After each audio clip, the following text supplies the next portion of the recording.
Assalamualaikum warahmatullahi wabarakatuh. Alhamdulillah wassalatu wassalamu ala rasulillah wa ala alihi wa sahbihi wa mawala la haula wa la quwata illa billah. Anak-anakku, tema kultum Ramadan hari ini adalah bagaimana agar sholat kita menjadi khusyuk. Kenapa salat harus khusyuk? Allah firmankan dalam Al-Quran, qad aflahal mu'minun alladzina hum fi salatihim khashi'un. Sungguh beruntung orang-orang beriman, yakni orang-orang yang khusyuk dalam salatnya. Nah, bagaimana itu khusyuk?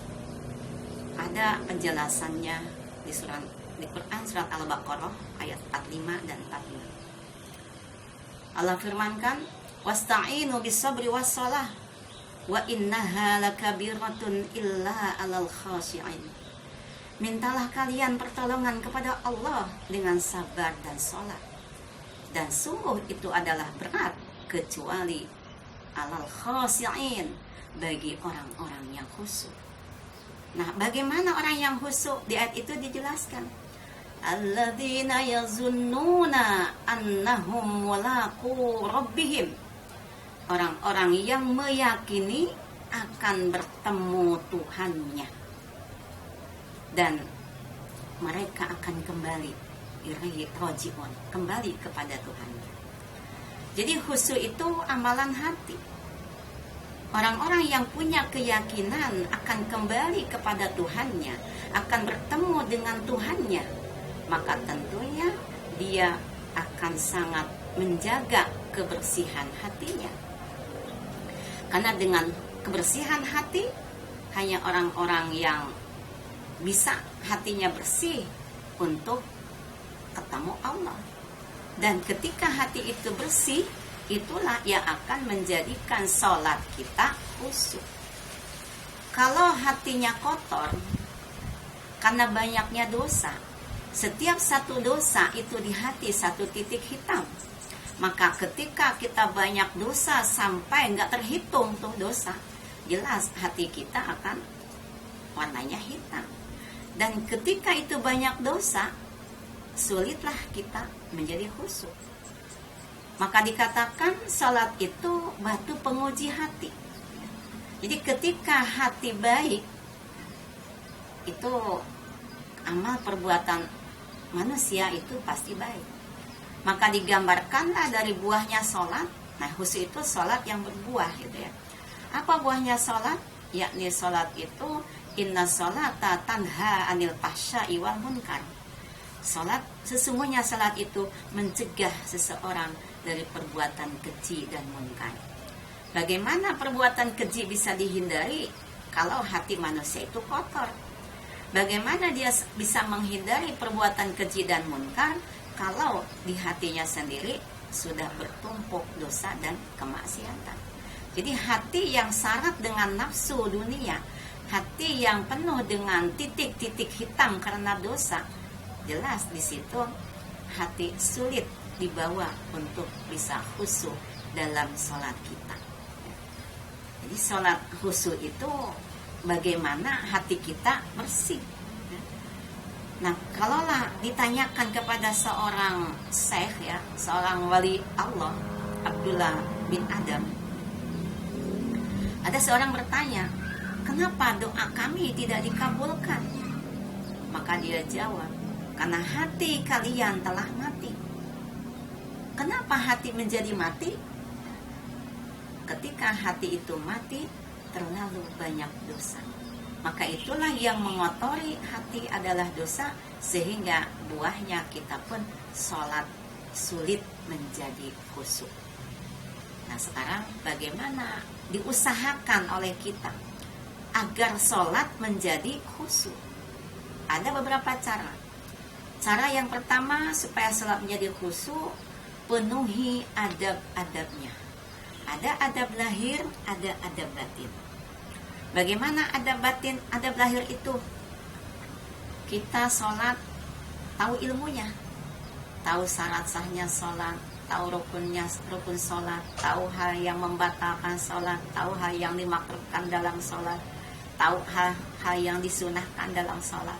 Kita penuhi, dan itulah adab lahir. Mau ngemil yang enak, murah, mengenyangkan? Hanya di Kedai Family, yang bisa membuat perut kita kenyang dengan harga yang terjangkau. Terdapat beberapa varian menu, di antaranya seblak mie pedas, roti bakar, sosis bakar, alpukat kocok, dan masih banyak yang lainnya. Buka dari jam 6 pagi sampai 11 malam. Dapat dipesan melalui GrabFood. Alamat Kedai Family, Perum Pesona Gria Indah, Blok B5 nomor 23. Info selengkapnya cek Instagram @kedaifamily_Karawang. Nah, adab batin bagaimana? Adab batin itu kita dalam sholat harus mampu melakukannya dengan keikhlasan. Jangan terburu-buru. Ketika adab sholat itu adab batin, kita hadirkan dalam sholat kita hati bahwa memang kita sedang sholat. Jadi adab lahirnya, adab batinnya, jangan sampai dalam sholat kita hatinya ingat segala macam. Istilahnya hatinya jalan-jalan tuh, ya. Hatinya ada di mall, lagi sholat. Hatinya ada di tempat main, lagi sholat. Hatinya melihat film dalam sholat, kerekam tuh ada semua. Berarti di situ hatinya tidak hadir, jadi tidak terpenuhi adab batinnya. Yang pertama.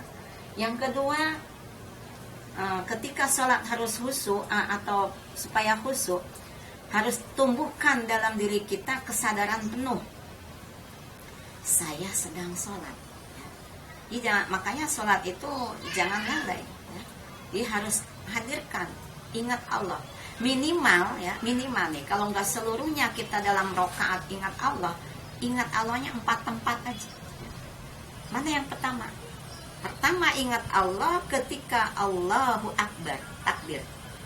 Kedua, ingat Allah ketika baca Fatihah. Keempat, ingat Allahnya ketika dalam ruku. Ketiga, dalam ruku. Keempat, dalam sujud. Jadi jangan sampai dalam 4 rakaat sholat zuhur misalnya atau isya, semuanya plos, gak ada ingat Allah. Itulah hatinya tidak hadir. Kemudian cara ketiga, pahami bacaan sholat. Sholat itu bahasa Arab semuanya, dari awal sampai akhir. Ketika itu kita harus tahu artinya.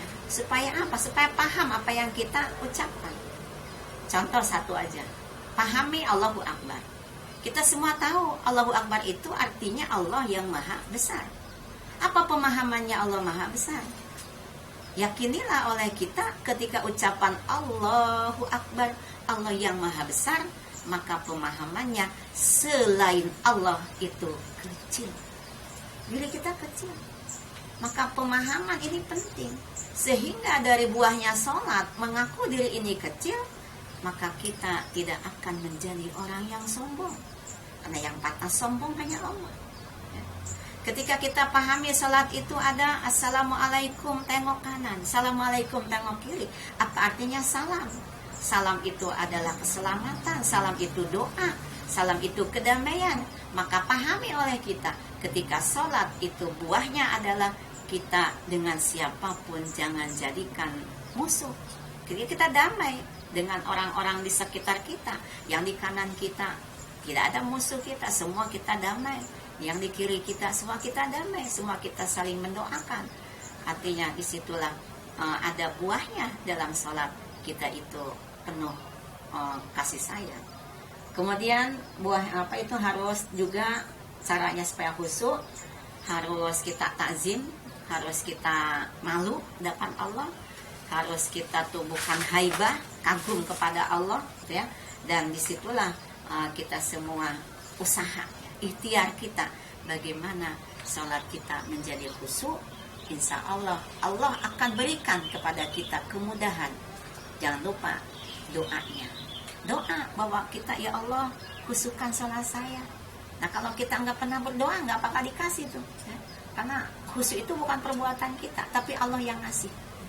Jadi mintalah ketika mau sholat, doa dulu, ya Allah khusyukkan sholat saya, ya Allah khusyukkan sholat saya. Mudah-mudahan kita semua bisa menjalankan sholat dengan penuh kekhusyuan. Sekian, wabillahi taufiq wal hidayah. Assalamualaikum warahmatullahi wabarakatuh.